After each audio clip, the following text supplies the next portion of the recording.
If you still think March Madness is just another basketball tournament, I hate to break it to you. You're missing out on one of the greatest lessons in strategy, resilience, and spectacle that sports can offer.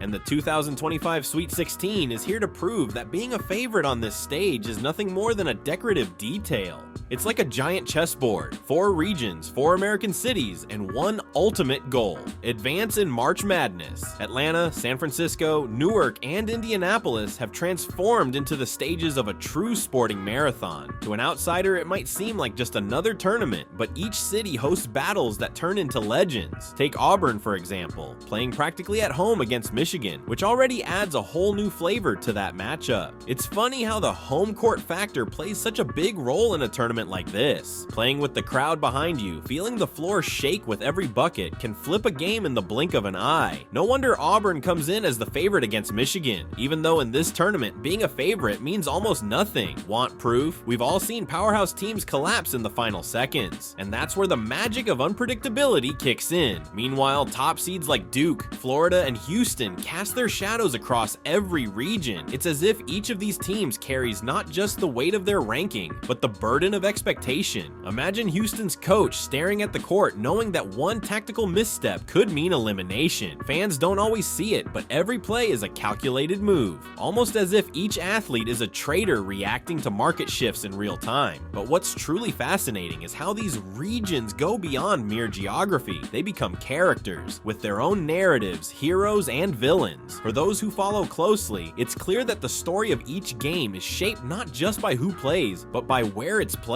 And it's in this cauldron of rivalries that the most anticipated game of the tournament is about to be born. When we talk about Alabama versus BYU, we're not just talking about a game, we're talking about a spectacle. Picture 2 Formula One cars on the starting line, side by side, engines roaring, no brakes. That's this matchup. Alabama, the nation's top scoring team, meets a high-octane BYU, and together, they promise to turn the court into a basketball showcase. If you love speed, fast breaks, and sharpshooting, you're in for a treat. It's as if every possession is a chance to bring the crowd to its feet. Alabama's offense runs like a Swiss watch, or maybe more like a suspense rider, unpredictable and deadly. On the other hand, BYU may not come with the same spotlight, but they compensate with bold tactics and smart execution. They're the kind of team that if it were a startup, no one bets on at first, but they turn into a unicorn overnight. Now think about it. What makes a game truly unmissable? Is it the balance, the risk, the emotion? Here, we've got all three. This is the kind of game that could easily hit 90, even 100 plus points, which is rare and electrifying at this stage of the tournament. As a wise coach once said, when everyone expects the expected, it's the unexpected that steals the show. And perhaps the most fascinating part of it all is the symbolism behind this clash. It's tradition versus audacity, establishment versus hunger. Whoever comes out on top won't just move on in the tournament, they'll etch their names into March Madness lore. And speaking of history in the making, it's time to meet the protagonists of this electrifying showdown. In a tournament where every possession matters, Johni Broome stands out not just for his raw talent, but for the expectations that come with it. During the regular season, he put up consistent numbers: 18 points per game, 11 rebounds, and a commanding presence in the paint, a true two-way pillar. But in recent tournament matchups, his production has plummeted, averaging just 11 points with a field goal percentage below 40%. Even more concerning, he's 0 for 7 from beyond the arc, revealing a clear confidence crisis in his offensive arsenal. If Broome were a stock, his chart would be trending downward, but with the potential for a bounce back if he can reconnect with the dominant style that made him a star. Then there's Derek Queen, a shooting star on the rise. Against Colorado State, he dropped 21 points, including the now legendary buzzer beater that sealed the win and catapulted his fame. But Queen isn't just a momentary hero. He's averaging 18.5 points and 7 rebounds in the tournament, shooting over 50% from the field. What really stands out to NBA scouts is his composure under pressure, low turnovers, quick decisions, and an NBA-ready feel for the game. And here's the kicker, he's just a freshman. Already being compared to Maryland legends like Len Bias and Drew Nicholas, it feels like the basketball world collectively woke up and said, this kid is next. And then we have Caleb Love, a name that needs no introduction, but let's talk numbers. In a do-or-die game against Oregon, he exploded for 29 points, including 5 threes on 52% shooting. He's already surpassed 1,500 career points, and it seems like he saves his best for the biggest moments. He's averaging 19 points per game in this tournament, but what stands out most? His history against Duke. He scored 20 plus in 3 different matchups, including the one that ended Coach K's career. Love plays with an internal fire that ignites under pressure, and while that can't be measured in stats, the numbers just back it up. So what connects these three? All eyes are on them for the NBA draft. Each one carries massive expectations, and they all know that one inspired performance could be the moment that turns potential into reality. And if there's one truth about March Madness, it's this: the game changer is often the one no one sees coming, which brings us to the art of the upset and the potential bracket busters of this round.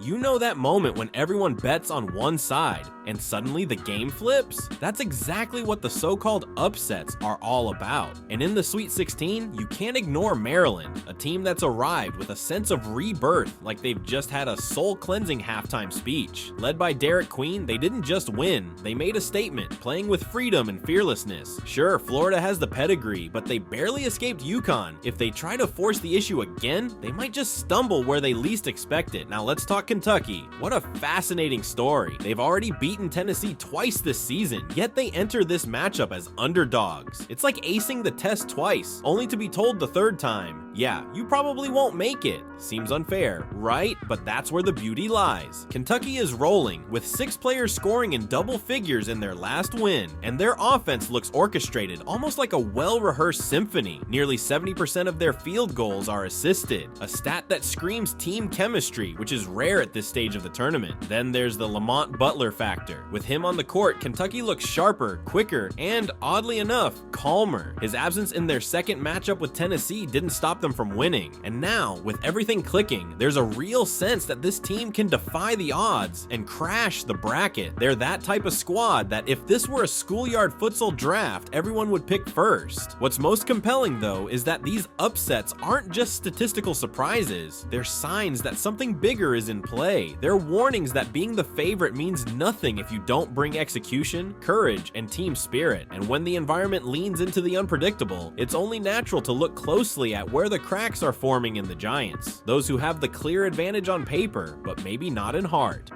Among all the Giants that made it to the Sweet 16, few have advanced with the same fluidity and calm dominance as Duke. It's been like watching a hot knife glide through butter. No scares, no stumbles, just consistency and flawless execution. And what's most intriguing, even with a looming rematch against Arizona, a team that's beaten them before, Duke enters more prepared, more mature. This is a team that's clearly learned from past mistakes and now breathes basketball like second nature. Think of that student who scored a 70 on a tough test, studied hard, and aced the retake. Visible growth in real time. On paper, this matchup looks balanced, but when you zoom out and consider the context, Duke stands apart. While other top seeds had to sweat it out, Auburn grinding past Creighton, Houston nearly letting Gonzaga back in, and Florida barely edging UConn, Duke cruised. That's why many analysts are saying the path is open for them. Not that it'll be easy, but the momentum is on their side. And in a tournament like this, catching the right wave can take you far. On the opposite side of the bracket, Houston looks like a war tank. Even playing in Indianapolis, basically enemy territory with Purdue fans packing the stands, it feels like that won't faze them one bit. The Texas squad boasts a suffocating defense and the kind of calm confidence that only comes from knowing you're built to win. Against Gonzaga, they let the Bulldogs hang around, only to hit the gas and shut the door when it mattered most. It was like they said, let's pretend it's close, just to make it more dramatic.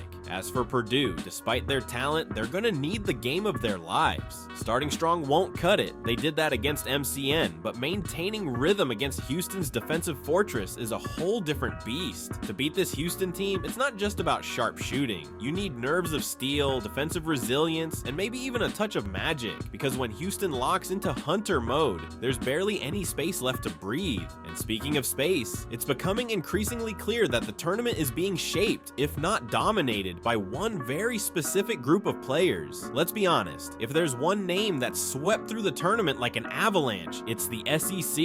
With a staggering 7 teams advancing to the Sweet 16, the conference set a historic record and left the nation stunned. But this isn't just about numbers, it's a statement. It's as if the SEC is telling the rest of the country, we're not just a football powerhouse, you know? This level of dominance highlights a preparation that goes beyond X's and O's. It's mental, physical, and deeply strategic. The SEC is no longer a contender, it's become the standard. And don't think it's just about quantity. The quality of these 7 squads is staggering. Each brings its own style, but they all share a core identity, aggression, and intensity. You see it in their blazing fast transitions, lockdown defenses, and most of all, their fearlessness in crunch time. These are the kinds of plays that make fans shout before the ball even hits the net. That collective intensity doesn't come from nowhere. It's born from serious grassroots development, targeted investments, and a culture built on competitiveness. But this surge has an impact far beyond this tournament. The SEC is reshaping the future of college basketball. Other conferences are already reevaluating their methods, rethinking coaching hires, development pipelines, and recruiting strategies. When a single conference dominates at this scale, it becomes the blueprint. Ignore it, and you'll get left behind. It's like in the business world. When a model begins producing results on a national level, everyone pays attention. And in the SEC's case, the results are screaming. Still, with all this dominance comes the one lingering question. Will this collective strength actually translate into real champions, or will it become the classic case of all hype, no hardware?